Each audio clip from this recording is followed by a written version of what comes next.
stand in the way of a king, foolish and devil. Welcome back, friends, to the next installment of the one and only Banger Game Reviews. This is the show where we take a look at diamond in the rough games many of you may not know and judge how good they really are. Before we get into the show though, I wanted to remind you all to like, subscribe, and leave a comment below. Let me know if you've played this game, what you think of it, and what games in the future you'd like me to take a look at. Each of these videos takes a ridiculous amount of time for me to make, and seeing all your comments and the channel growing really keep me going, so all the support you guys give means a lot to me. Anyways, let's get started. Our story starts from humble origins at a small village in the middle of nowhere important. The hero of this story, well, he's only a child like any other, playing in the fields and doing chores for his parents. What could have been a simple life for this promising young man, however, was turned into anything but that, as war reached the borders of his home.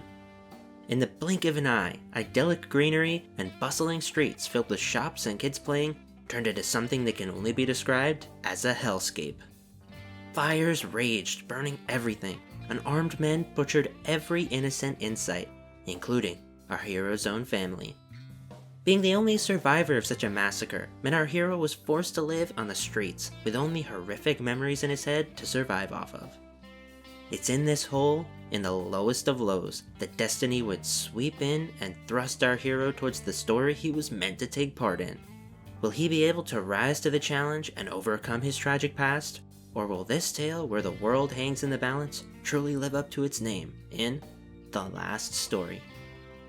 Well, in 2011, you got to find out, as Mistwalker and AQ Interactive, with Hironobu Sakaguchi, the producer behind titles like Final Fantasy VII and Kingdom Hearts, released this fantasy epic for the Wii named The Last Story. The Last Story revolves around a band of 6 mercenaries that have to take dangerous odd jobs here and there just to make it by. You take control of Zael, one of the core members of this group, who along with his best friend Dagran, the leader of the mercenaries, have a dream to rise above their current risky and low-paying jobs to one day become honorable knights. The story starts when the crew make their way to Lazulus Island, home of one of the largest cities in the world, in order to complete a job for the local ruler, Count Arganin. This monster-slaying job, while seemingly fairly ordinary for the crew, would turn out to be anything but that, as a pivotal encounter during it would change the course of all their lives forever. The mercenaries would nearly meet their end after encountering hordes of evil monsters in the ancient ruins that they were sent to. But when all seemed lost, Zael would hear a mysterious voice calling out to him in his moment of need. This voice claimed that it sensed the trials that Zael had been through in his life, and felt that the loneliness and hurt caused by them made him the perfect candidate for the being's gift. In that moment, Zael was marked forever with the famed power of the Outsider, and with it, he was able to save his friends from certain disaster. This power, while an epic gift, would also turn out to have its own baggage too, as suddenly, Zael and his mercenary friends, who were viewed as no better than brigands, would catch the attention of the ruler of Lazulus himself. As the story progresses, you and your friends will not just have your battle skills tested, but your morals challenged as well, as the peaceful Lazulus Island may turn out not to be as benevolent as it seemed. Throughout this 20+ hour epic, you'll find yourself battling giant monsters out of nightmares, escaping from prison, courting princesses, and uncovering the dark secret behind this mysterious world once and for all. I thought the story on offer here was actually pretty solid. The main cast of characters all had fantastically unique personalities, and truly were the heartbeat of this tale. Witnessing their growth as characters, and learning more about each of their motivations was honestly just plain fun, and kept me playing to see where their journeys would go next. The only real downside I would note are the pretty cheesy romantic moments scattered throughout the runtime. For me at least, these were more facepalm inducing than beautiful, but other people may feel differently. Luckily, there were only a couple of these moments, as they pale in comparison to the heights of the other character moments on display. In addition to this, the overarching campaign you'll be playing depicts a fairly interesting struggle between factions that have believable and dramatic motivations. The game deals with a lot of issues that on the surface appear very cut and dry, but when explored, are revealed to be much more morally gray. In some moments, you'll even get to make choices of what to do in scenarios that seem to change how the story can go. All of this topped off with the numerous, and I mean numerous cutscenes that are beautifully animated, make for a truly epic adventure that hits all the high bars it aims for. After the story in our review comes a look at the combat, and man, is the combat in this game interesting. First off, I'm going to state that I used a normal gamepad to play this game, and not a Wiimote. Because of that, I'm not really sure what the differences in playing with a Wiimote and Nunchuck make, so I won't speak on that in this review. Anyways, upon loading this title up for the first time, I initially thought the game seemed to play like a very dumbed down Dark Souls. You have your big bosses and your standard dodge rolls and blocks to avoid attacks. What's weird, however, is that the default control scheme actually has no button for attacking with your sword. Instead, you simply run into enemies and the game will automatically attack. This was the first sign that the combat was going to be like nothing I'd seen before. I have to admit, when I saw this control scheme, I thought it was incredibly dumb, and immediately switched to the alternate one where I could press a button to attack like in every other game ever. After doing that, I noticed the second sign the game was not going to be what I had anticipated when I was introduced to the cover system. Yes, that's right, this third-person melee combat game has a cover system like the ones from Gears of War and Mass Effect. Already we're starting to see a pretty big departure from the initial Dark Souls-like combat the game shows off on the surface. While you may think the weirdness would stop there though, clearly the developers thought those two mechanics alone weren't enough to spice up this game, so in addition to that, they also added an attack select menu for each character in your party to make use of mid-combat, similar to old school RPGs. In the end, what we get is a strange amalgamation of an old school party JRPG and a third-person action game like Dark Souls. I felt this system, while a bit clunky at times, actually worked really well and ended up being pretty cleverly thought out. Each party member has their own special moves and strengths that you'll get to make use of as any given battle progresses. While all party members other than you can automatically use their standard attacks, many encounters require you to order them to use specific abilities of theirs, like healing circles or different elemental spells to overcome a tricky boss fight or encounter's mechanics. This meant battles would end up being far more tactical than just a hack and slash, as misusing your party's abilities in some cases means you will die. Outside of your own party's abilities, Zael also comes with his own, more hack and slash style movesets too. The first and most vital of these abilities is the power of the outsider that was given to you at the start of the game. Over the course of the game, this ability will progress and allow you to do multiple different moves. First of these is to draw the attention of all enemies to you instead of your allies, similar to something like a taunt ability in MMOs such as WoW. The second of these is the power allowing you to revive fallen allies upon contact with them. This ability helps keep the damage pouring in on enemies by bringing back fallen allies into the fight. The third of these abilities is to absorb attacks, allowing you to unleash them back on your foes. All of these tools the power of the outsider gives really make you feel like the party leader and let you take a commanding role in every battle, while also being on the front lines fighting intense action-packed showdowns. Next, you get context and location sensitive moves that are super unique but also contribute to how the game may feel slightly clunky at times. These are the slash, the guard counter, and the vertical slice. The slash move is half of what the cover system is used for. Basically, if you were to take cover, you gain the ability to dive out from it and attack an enemy at a moment's notice, dealing extra damage. The next move, the guard counter, is essentially just your standard parry like in Souls games that proves very useful in taking down tankier enemies or ones with shields to block your standard attacks. Now the final move, the vertical slice, is activated if you run into a wall face first. This basically starts an animation where you run up a wall and do a diving attack down on enemies. This is used many times in boss fights and also allows you to do area of effect damage in some tense moments. I felt these context-sensitive moves were actually really interesting and added a whole new dimension to the gameplay. All in the same motion, you could be commanding your team and taking on action-packed, real-time battles. The combat of this game was extremely unique to me, and was for sure one of the highlights of the game. The interactions between you and your team's abilities were also extremely intricate. By this, I mean that you could use your special abilities to combine with your teammates in ways that had dramatic effects on the battlefield, like dispelling enemy spells, or something like slowing all enemies, depending on what abilities you chose to combine with your teams. All in all, this combat is really weird, but also really fun, and it's great that it is as fun as it ended up being, because you're going to be doing a lot of it over the course of this 20+ hour epic RPG.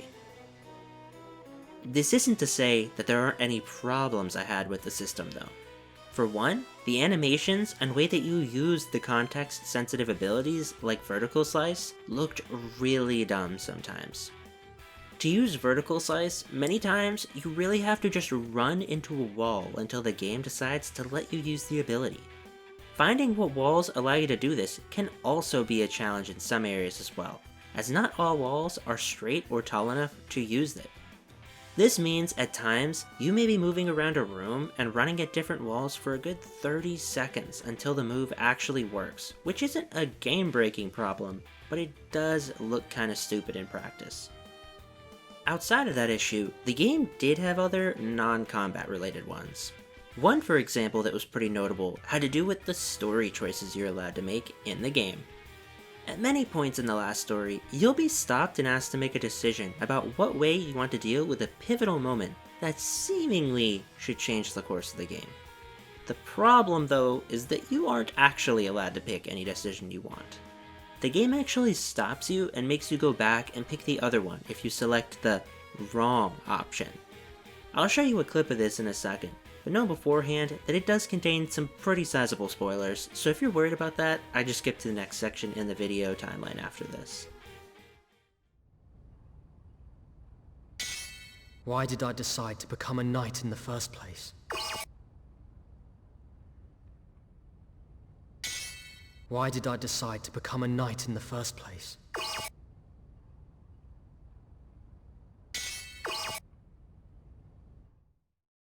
As you can see, this basically takes all point out of having any decisions at all.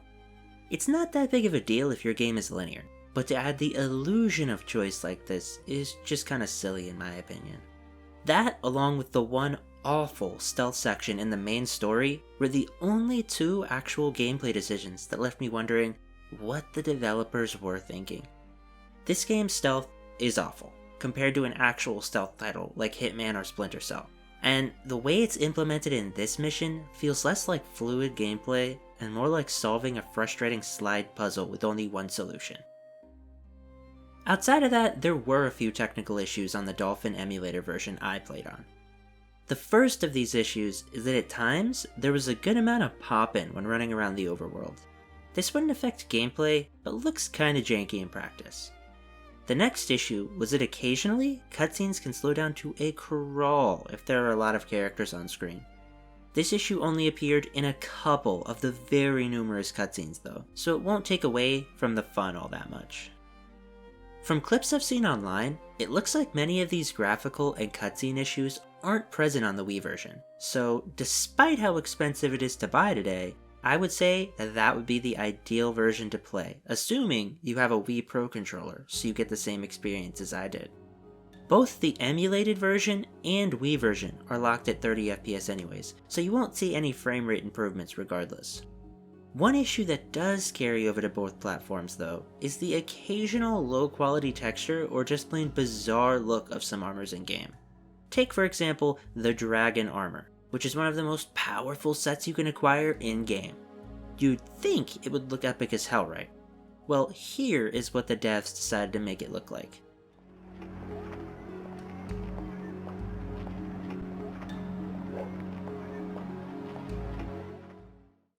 Yeah, I know.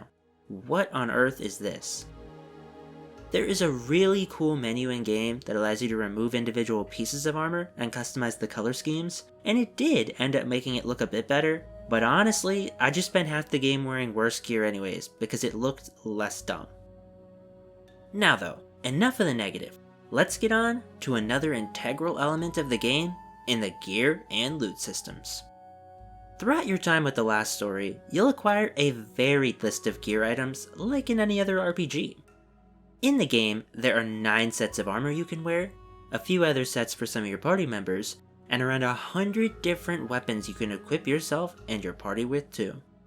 These range from magical blades and precise crossbows, all the way to joke weapons like a ladle or a vegetable. What's even crazier is that over the course of the game, you can actually upgrade these gear items, giving them stat boosts as well as unique names and effects. These weapon and armor effects really come in handy too, as they'll give you an edge versus different enemies. One weapon may give you the chance at inflicting paralysis upon striking, and another may break through an opponent's guard better. An ice damage weapon may prove ineffective against ice enemies, but a fire weapon will dispatch them in no time. Some weapons even change the way the game plays entirely, giving you only 1 life instead of a normal 5, but healing you on every successful attack. This adds another layer onto the already fairly strategic combat, making even your preparation for fights vital in some cases. On top of that, your bow also serves some interesting purposes. In-game, you can craft a number of different arrows that will accomplish a variety of tasks. One may be good at taking out wizards fast, and another may cause a minor explosion on impact. At times, the game will also require you to pinpoint a target in a fight with your bow, like a breakable piece of environment that may prove useful, or a dangerous archer in cover primed to take out your party. Upon pinpointing this target, the game will allow you to decide between taking out the target on your own, or ordering one of your party's spellcasters to launch an attack at it on quick notice. While basic, this provided some instances of legitimate choice in combat that felt meaningful when compared to the fake narrative choices I mentioned earlier. Speaking of choices as well, the game does offer some more in the form of optional side quests spread throughout the world. At first, like with many aspects of this title, the last story's side quest system will seem baffling to many of you. This is because there is literally nothing in the game that points these out to you or keeps track of them in any way. Yes, I said that right, there is no quest log, and are no map markers showing you where these side quests are or your progress on them. To find them, you'll pretty much just have to walk around and talk to everyone you meet in the main city hub the game gives you to explore. These side quests range from pretty mundane things, like finding a lost cat, all the way to pretty epic things, like exploring and searching a haunted mansion with your party. After doing just about every side quest in the game, I can say that you won't miss a whole lot by skipping the occasional one here and there. But it was nice to have extra reasons to explore the beautiful Lazarus City map, and some of the rewards for these quests were actually pretty cool. Seeing every corner of the city and unlocking new places like seedy bars or the arena to fight in were awesome and give you a place to unwind after some of the heavier story moments. Even some of the main characters will accompany you on these side quests, making them feel that much more cinematic as well. Characters' lives and relationships to you also get affected in some ways if you complete their side quests, and by the end of the game, seeing the result of all your hard work was honestly really nice. There was even a library in-game that would continuously be updated with new books to read, giving you cool insights on what's going on in the story and the history of this world. During all this combat and all these meandering side quests, you'll be looking at the world's characters and environments a lot. And luckily, the developers did a great job in making the graphics stand out just as much as the other great parts in this title. As you can probably tell, the last story actually has really solid graphics for a Wii title. Environments look breathtaking, character models are detailed, and the cutscenes are even better than that. Seeing this amazing fantasy world and all its intricacies come to life was really something I never got tired of.